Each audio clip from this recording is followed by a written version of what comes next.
भारत का एक दोस्त जो रूस जैसा ही महत्वपूर्ण है, जो भारत के साथ हर समय खड़ा रहता है, वहाँ शासन जैसा भी हो, लेकिन इस इस्लामिक देश ने भारत का साथ नहीं छोड़ा। भारत का ये दोस्त पाकिस्तान का दुश्मन है। हम बात कर रहे हैं अफगानिस्तान की। अफगानिस्तान में शासन बदलने के बाद से अब तक बदलाव हो गए हैं।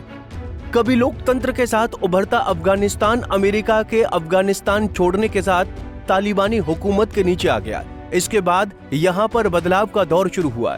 कट्टरपंथी विचारों को मुख्यधारा में लाया गया, लेकिन अब तालिबान अपनी एक अलग छवि दुनिया के सामने रख रहा है। तालिबान खुद को बदला हुआ बता रहा है। दरअसल अफगानिस्तान के संयुक्त राष्ट्र द्वारा प्रतिबंधित विदेश मंत्री अमीर खान मुत्ताकी एक सप्ताह की यात्रा पर भारत पहुंचे हैं। ये यात्रा संयुक्त राष्ट्र सुरक्षा परिषद द्वारा उन्हें दी गई यात्रा छूट के बाद संभव हो पाई है। 2021 में अमेरिकी नेतृत्व वाली सेनाओं की वापसी और तालिबान की सत्ता में वापसी के बाद ये किसी शीर्ष तालिबान नेता की पहली भारत यात्रा है। अफगानिस्तान के नेता ने इस दौरान भारत के विदेश मंत्री एस जयशंकर से मुलाकात की है। यहाँ अफगान नेता ने कहा कि अफगानिस्तान में हाल ही में आए भूकंप में भारत ने सबसे पहले प्रतिक्रिया दी थी।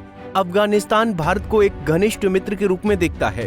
अफगानिस्तान आपसी सम्मान, व्यापार और लोगों के आपसी संबंधों पर आधारित संबंध चाहता है। हम आपसी समझ का एक परामर्शी तंत्र बनाने के लिए तैयार हैं, जो हमारे संबंधों को मजबूत करने में मदद करेगा। वहीं भारत के विदेश मंत्री एस जयशंकर ने कहा कि भारत अफगानिस्तान के साथ अपने संबंधों को बेहतर करने की दिशा में काम करेगा।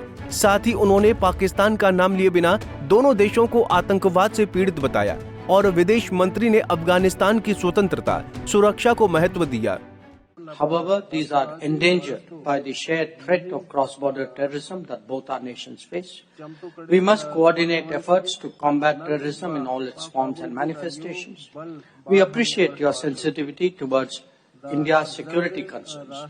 Your solidarity with us in the aftermath of the Pahalgam terrorist attack was noteworthy. India is fully committed to the sovereignty, territorial integrity and independence of Afghanistan.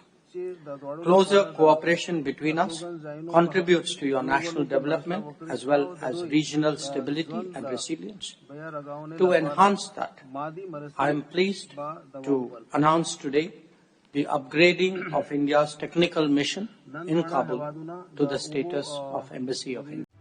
वहीं विदेश मंत्री का ये स्टेटमेंट ऐसे समय में आया है जब पाकिस्तान ने अफगानिस्तान में एयर स्ट्राइक की है। यहाँ समझने वाली बात है कि पाकिस्तान ने अफगानिस्तान में एयर स्ट्राइक के पीछे की वजह आतंकवाद को बताया है। ये हास्यास्पद है कि दुनिया के लिए आतंकवादी पैदा करने वाला पाकिस्तान खुद को आतंकवाद का पीड़ित बता रहा है। वहीं जब भारत ने पाकिस्तान में ये कार्रवाई की थी तो पाकिस्तान बेचैन हो गया, लेकिन अब अफगानिस्तान में हमलों को जायज ठहरा रहा है। अमेरिका ने करीब 20 वर्षों तक तालिबान के खिलाफ लगातार संघर्ष किया, जिसके चलते तालिबान एक समय बैकफुट पर चला गया था। लेकिन अमेरिका के अफगानिस्तान छोड़ने के बाद तालिबान ने एक बार फिर सत्ता पर कब्जा कर लिया। भारत लगातार अफगानिस्तान को खाद्य सामग्री उपलब्ध करवा रहा है ताकि वहां भूख से पीड़ित आम लोगों को राहत मिल सके।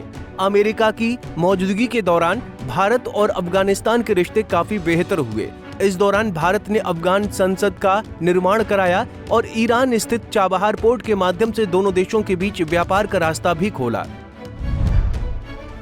भारत को अफगानिस्तान के साथ की क्या जरूरत?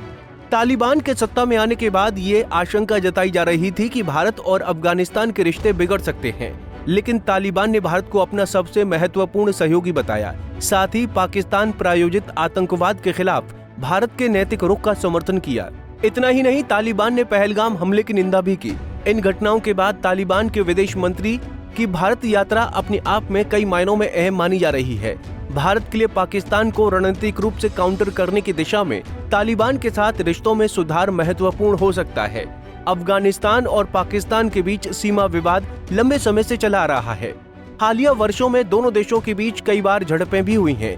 ऐसे में अफगानिस्तान पाकिस्तान के पश्चिमी मोर्चों पर भारत को एक रणनीतिक बढ़त दिला सकता है। यही वजह है कि इस यात्रा पर इस्लामाबाद की भी कड़ी नजर बनी हुई है। हालांकि भारत ने अब तक तालिबान सरकार को आधिकारिक मान्यता नहीं दी है और न ही तालिबान के झंडे को मान्यता दी है। साथ ही भारत ने अफगानिस्तान को स्पष्ट संदेश दिया है कि वो किसी भी देश के खिलाफ आतंकवाद को समर्थन न दे। ऐसे में ये यात्रा सिर्फ भारत अफगानिस्तान के रिश्तों की दृष्टि से नहीं बल्कि पाकिस्तान के लिए भी एक कड़ा संदेश मानी जा रही है। फिलहाल इस खबर में इतना ही। देश और दुनिया की बड़ी खबरों के लिए देखते रहिए पंजाब केसरी टीवी। हमसे जुड़े रहने के लिए हमारे YouTube चैनल को सब्सक्राइब करें और नई वीडियो की नोटिफिकेशन के लिए बेल आइकॉन को दबाएं।